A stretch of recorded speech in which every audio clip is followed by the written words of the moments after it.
अन्या म्हणला मला पण व्हिडिओ घे. चादर घेऊन आलता भजन ऐकायला. मंडळात होता भजनाचा कार्यक्रम, त्यासाठी भजनी मंडळ बोलवल्यात. कार्यकर्ते बसलेलं भजन ऐकायला. विषय आहे का, इकडे भजनी मंडळानं तोपर्यंत गवळण गायला सुरू केली. गवळण ऐकून घ्या पहिल्यांदा.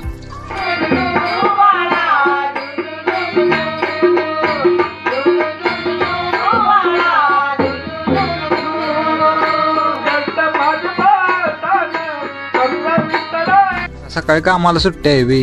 उठल्या उठल्या वैरणीला निघालेलो. अन्या बसला होता गाडी चालवायला. म्हटलं दामाने घे, नाहीतर विषय हार्ड होईल. पवारवाडीच्या पुढं आलो आणि पुलाव जरा थांबलो.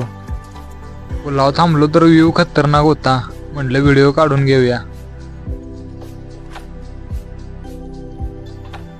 वैरण काढली, बसलो गाडीवर आणि आलो घराकडे. विषय आहे का, घरी येस्तोवर पोरांचं फोन. महाप्रसाद उद्या असल्यामुळे आज मीटिंग होती, त्यामुळे सगळे कार्यकर्ते एकत्र आलेले. सगळे एकत्र होऊन मनाला एक खतरनाक फिलिंग आली. पांचं दर्शन घेतलं आणि तिथनं आलो हराळे आणायला. रानात आलो तर सूर्य मावळत चाललेला. म्हणलं सनसेटचा एक व्हिडिओ घेऊया. विषय आहे का.